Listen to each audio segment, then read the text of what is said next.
साथियों नमस्कार। भास्कर दर्शन में एक बार फिर से आप सभी का स्वागत है।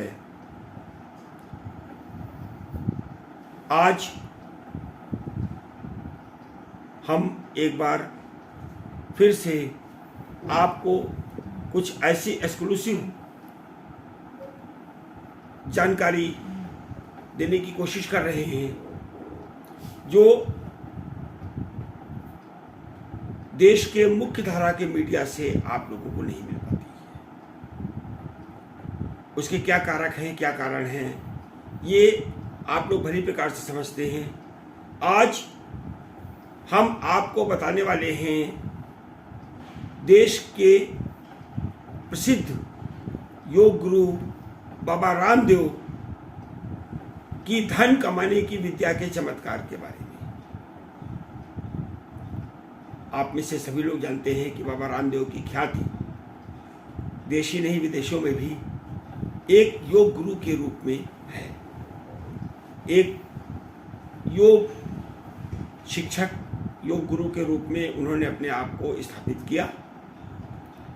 अपने प्रयासों से उस क्षेत्र में अपनी विशेष योग्यता से उन्होंने अपने आप को स्थापित किया। लेकिन योग में पारंगत होने के बाद बाबा रामदेव जी ने खुद को जिस एक और क्षेत्र में बड़ी प्रकार से स्थापित कर लिया है वो है व्यापारी क्षेत्र। और अब बाबा रामदेव को बहुत से लोग व्यापारी रामदेव के रूप में भी जानते हैं। कारण उनके द्वारा प्रारंभ की गई पतंजलि नामक कंपनी आज लगभग 1 लाख करोड़ रुपए की कंपनी बनने की ओर अग्रसर है। किस प्रकार से शासन सत्ता के सहयोग से पतंजलि का व्यवसाय दिन दुना रात चौगुना बढ़ता गया है और योग के नाम पर धर्म के आवरण में किस प्रकार से उनके उत्पादों की बिक्री बढ़ती गई, जिसकी खरीद इस देश की धर्मभीरू जनता ने धर्म और योग पर विश्वास के चलते की।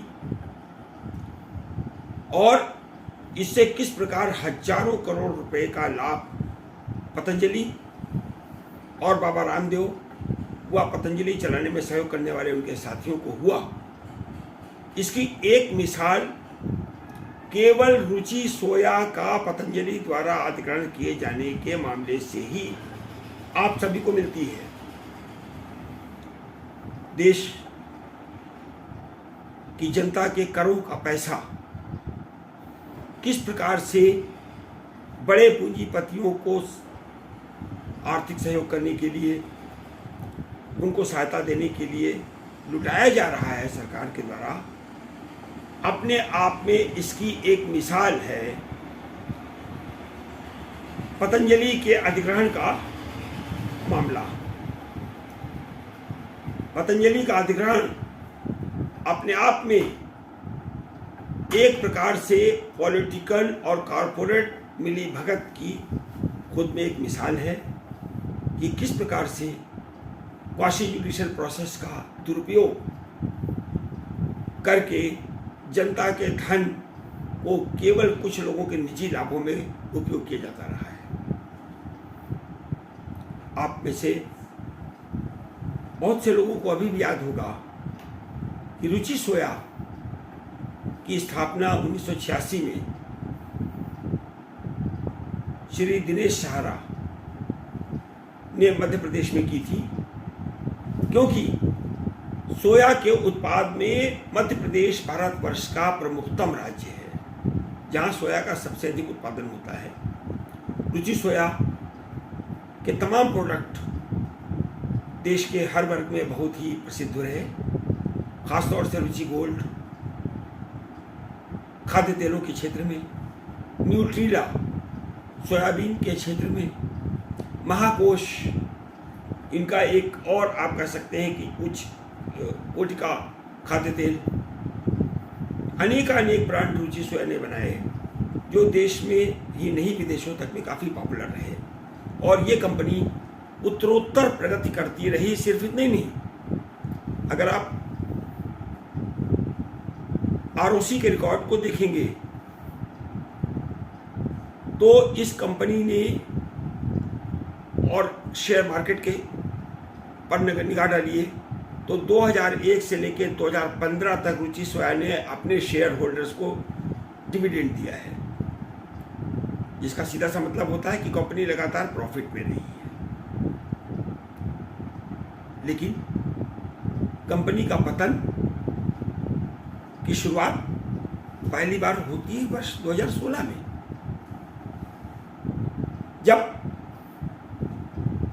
जब उसने अपने शेयर होल्डर्स को डिविडेंड ये नहीं दिया कि उसके कुल शेयर, जो उसका कुल प्रॉफिट है, वो उसके टोटल टर्नओवर का केवल 2.5% होने की वजह से 2016 में पहली बार डिविडेंड शेयर होल्डर्स रुचि सोया को नहीं मिला, और कंपनी के प्रमोटरों के मुताबिक कंपनी घाटे में चली गई। इसके कारण क्या रहे, इसको भी जानना जरूरी है। भारतीय जनता पार्टी की केंद्र में 2014 में सरकार बनने के बाद देश में कमोडिटी एक्सचेंज की एक प्रणाली शुरू कर दी गई थी, जो उसके बाद दोबारा फिलहाल फिर बंद कर दी गई। उस कमोडिटी एक्सचेंज में आवश्यक वस्तुओं के भविष्य के काल्पनिक भावों की खरीद फरोख्त होती थी, जिनमें कोई माल नहीं बिकता था। केवल भविष्य के काल्पनिक भावों की खरीद फरोख्त के आधार पर हजारों लाखों करोड़ रुपए का वारान्यारा उसमें किया जाता था। दुर्भाग्यवश रुचि सोया के तत्कालीन प्रमोटरों को भी कमोडिटी एक्सचेंज का चस्का लग गया, और उसमें हजारों करोड़ रुपए गंवाने के बाद चलते उनको बैंकों से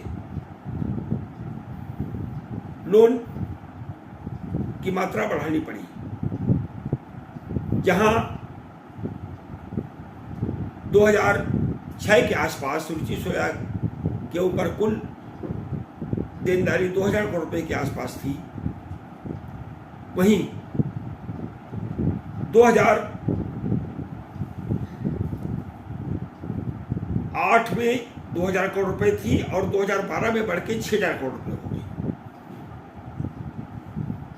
लेकिन 2016 में 9300 करोड़ रुपए का एक और लोन लिया रुचि सोया प्रमोटरों ने, जिसमें प्रमुखतम स्टैंडर्ड चार्टर्ड बैंक और डीसीबी बैंक्स थे। भारतीय स्टेट बैंक भी बैंकों के समूह में शामिल था। इसकी अदायगी न कर पाने के चलते ऋण राशि की वसूली के लिए बैंकों का जो समूह था, वो इस मामले को लेके नेशनल कंपनी लॉ ट्रिब्यूनल के सामने गया। इंसॉल्वेंसी एक्ट के तहत कि कंपनी को बेच करके उसकी ऋण राशि की वसूली की जाए, और कुल वसूली कितनी होनी थी, 12,137 करोड़। 12,137 करोड़ रुपए की ऋण राशि की वसूली के लिए बैंकों के कंसोर्टियम ने एनसीएलटी में रुचि सोया के विरुद्ध वाद प्रस्तुत किया। आपको ये जानना चाहिए कि रुचि सोया इस देश में अडानी विल्मर, जो खाद्य तेलों की एक बहुत बड़ी कंपनी है और जिसका एक प्रमुख उत्पाद फॉर्च्यून के नाम से आप सभी लोग परिचित हैं। अडानी विल्मर के बाद रुचि सोया खाद्य तेलों की देश की दूसरी सबसे बड़ी उत्पादक है।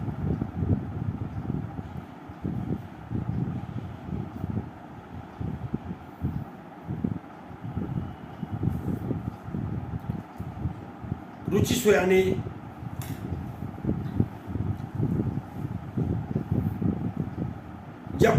अपने बढ़ते घाटे के चलते एनसीएलटी में बैंकों के इस अधिक कार्रवाई का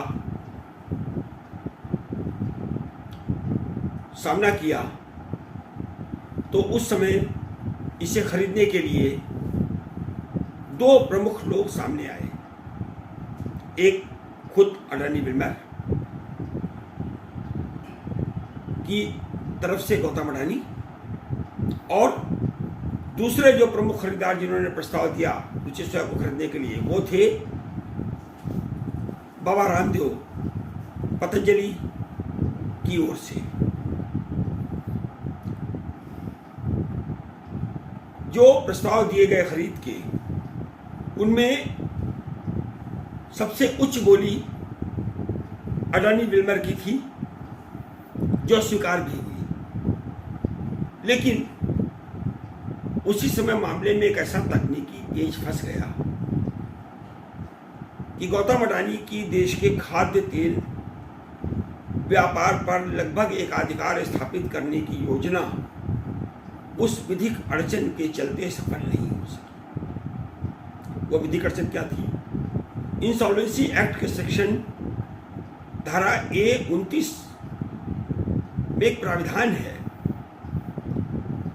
कि ऐसी कोई भी कंपनी जिसके किसी भी लेनदार, जो कंपनी डूब चुकी हो और उनके लेनदारों पर कोई राशि बकाया हो, उनके रिश्तेदार किसी भी डूबी हुई कंपनी को खरीद नहीं सकते। बहुत कम लोगों को इस तथ्य की जानकारी होगी। एक घटना आप सभी को याद होगा कि आखिरकार अडानी का, गौतम अडानी का सेक्शन A29 से क्या वास्ता, उनका क्या मतलब उससे? तो इसमें हम आपको पीछे घटनाक्रम में ले जाना चाहते हैं। आप लोगों को याद होगा कानपुर की एक बहुत बड़ी कंपनी, बड़ी प्रसिद्ध कंपनी रोटोमैक पेंट की, जिस लगभग 29,000 करोड़ रुपए के घोटाले में विक्रम कोठारी, रोटोमैक के MD, और उनके लड़के गिरफ्तार किए गए थे CBI के द्वारा। और उसमें विक्रम कोठारी अभी भी हिरासत में है। रोटोमैक का अडानी से रिश्ता केवल इतना है कि विक्रम कोठारी की पुत्री नम्रता गौतम अडानी की पत्नी,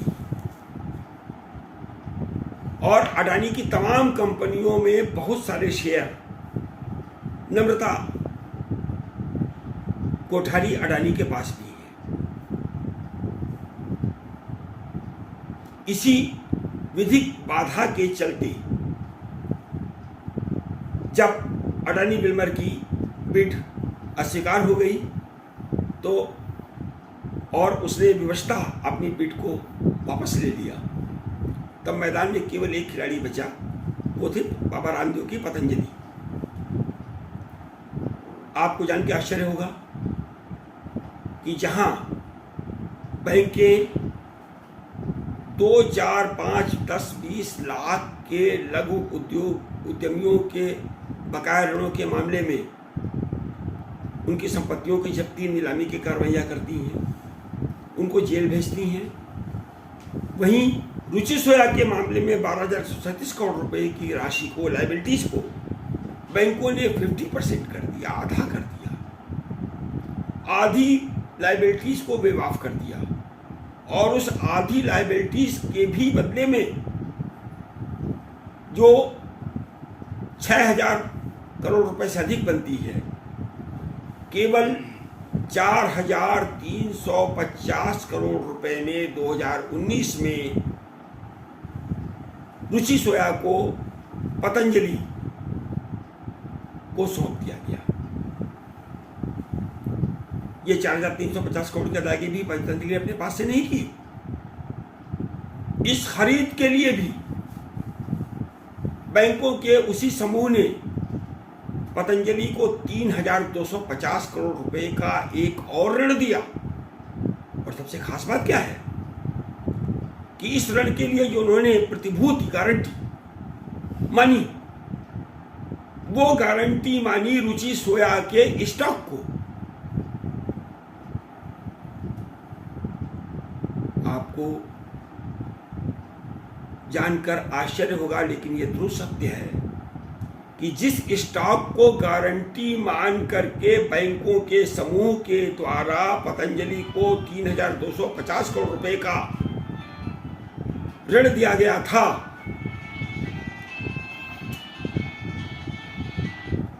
उस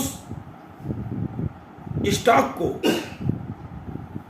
जब उसी लोन अमाउंट की रिस्ट्रक्चरिंग की जा रही थी तो बैंकों के उसी समूह ने 0 पैसा माना था।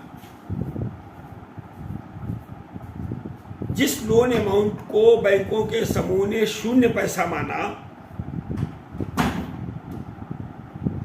उसी लोन अमाउंट, उसी स्टॉक को रिस्ट्रक्चरिंग के समय, एसेस के समय जब कंपनी का असेसमेंट किया जा रहा था तो वो स्टॉक 0 पैसा था। लेकिन जब बाबा रामदेव जी की पतंजलि को उस कंपनी को खरीदने के लिए ऋण देने की बात आती है तो 3,250 करोड़ रुपए के ऋण राशि के लिए उसी स्टॉक को गारंटी के रूप में माना जाता है।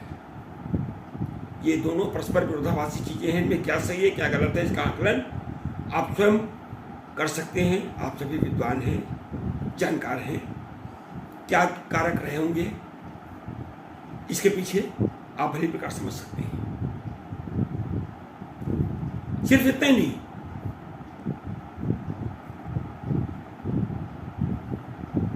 रुचि सोया को खरीदने के बाद पतंजलि का व्यापार जादुई गति से दिन दूना रात चौगुना बढ़ता गया। और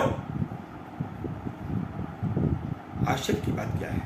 आश्चर्य की बात यह है कि स्टॉक एक्सचेंज ने 1% शेयर, केवल रुचि सोया के 1% शेयर को मार्केट में बेचने की अनुमति दी। 1% शेयर, जिसका रेट आप आश्चर्य करेंगे कि 3.50 रुपये रुचि सोया के शेयर का रेट था। क्योंकि कुल 1% शेयर था तो इसलिए बिकवाल तो कोई था ही नहीं, केवल खरीदार थे। और केवल 2 साल में 3.50 रुपये का शेयर 1,053 रुपये का हो गया। मतलब 300 गुने से अधिक की वृद्धि, वो भी उस काल में जिसे आप कोरोना काल कहते हैं, जब देश का सारा व्यापार धंधे चौपट हो रहे थे। तब रुचि सोया के शेयर कैपिटल में 300 गुने से अधिक की वृद्धि हो रही थी। और जब केवल 1% शेयर 3.50 रुपये के प्रति शेयर से बढ़कर के 1,053 रुपये के शेयर पर आ गया दिसंबर 19 में, तो दिसंबर 2019 में जब इस कंपनी को एसेस किया गया तो इसकी कुल कैपिटल निकली 31,000 करोड़ रुपए। रुचि सोया की वैल्यूएशन, जिसे 4,350 करोड़ रुपए में खरीदा गया था, 31,000 करोड़ रुपया, वो भी अपना सारा ऋण अदायगी के उपरांत। हाँ, ये बताना भी जरूरी है आप सभी की जानकारी के लिए कि रुचि सोया देश की सबसे बड़ी खाद्य तेलों की रिफाइनिंग क्षमता वाली कंपनी है, जिसकी क्षमता, वार्षिक रिफाइनिंग क्षमता लगभग 30 लाख टन की है। 13 रिफाइनिंग सेंटर इनके पास हैं, जिनमें से आधे से हमारे समुद्र तटों पर हैं, जिससे विदेशों से खाद्य तेलों का आयात होकर के और उनके सीधे रिफाइनिंग केंद्रों तक पहुँचे और वहाँ से रिफाइन होने के बाद में तैयार माल ही सीधे बाजार में जाए। इससे उनकी उत्पादन लागत में काफ़ी कमी आए और मुनाफे में वृद्धि हो सके।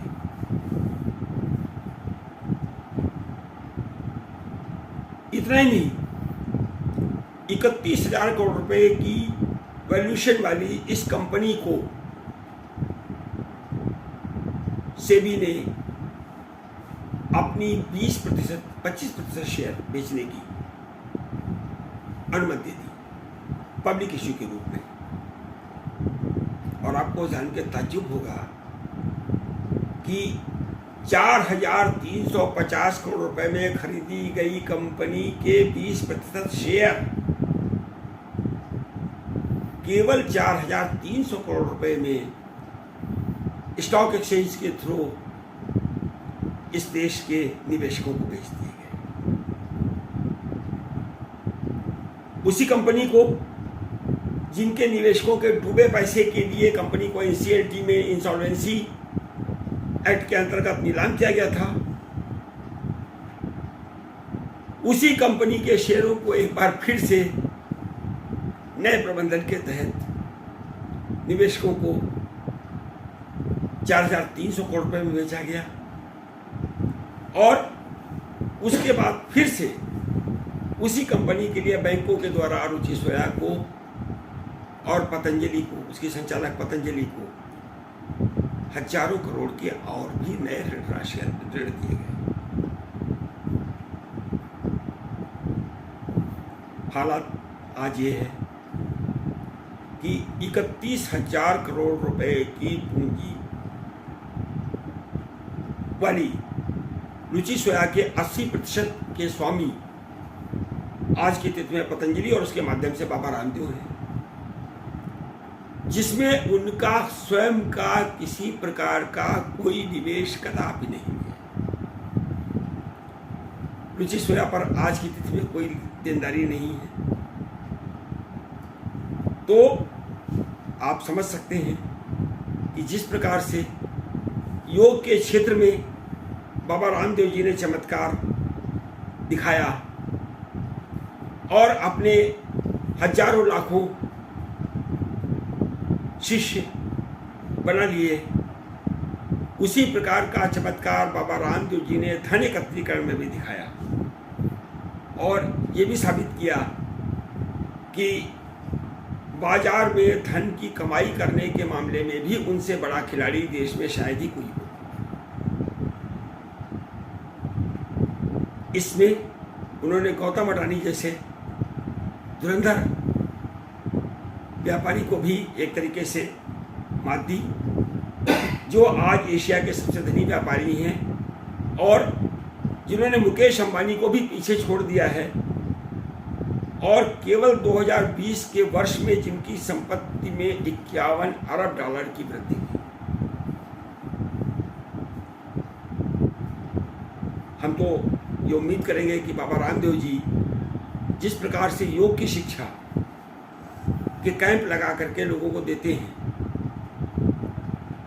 शायद उसी प्रकार से वो इस देश के बेरोजगारों को, नौजवानों को, व्यापारियों को और लोगों को धन कमाने के गुरुओं को भी सिखाने की कोई कक्षाएं शुरू करेंगे और उन्हें भी ये गुर बताएंगे कि आखिरकार बिना चवन्नी लगाए 25,000 करोड़ रुपए कैसे कमाए जा सकते हैं। क्योंकि इस देश में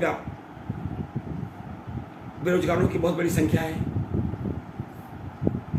कोरोना काल में पिछले 2 वर्षों से देश के उद्योग धंधे व्यापार पूरी तरीके से चौपट हैं।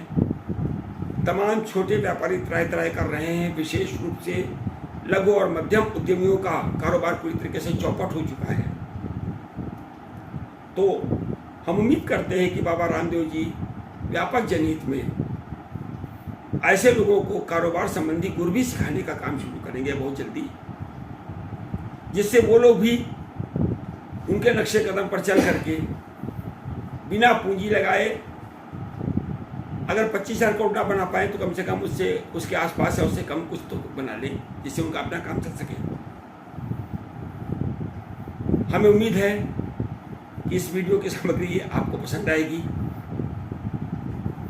आपका स्नेह, समर्थन, आशीर्वाद भास्कर दर्शन को प्राप्त हो रहा है, उसके लिए पुनः आप सभी का आभार। भास्कर दर्शन को देखते रहें, अधिकाधिक संख्या में सब्सक्राइब करें, लाइक करें, शेयर करें और अपने बहुमूल्य कमेंट्स भी जरूर भेजें। बहुत बहुत धन्यवाद।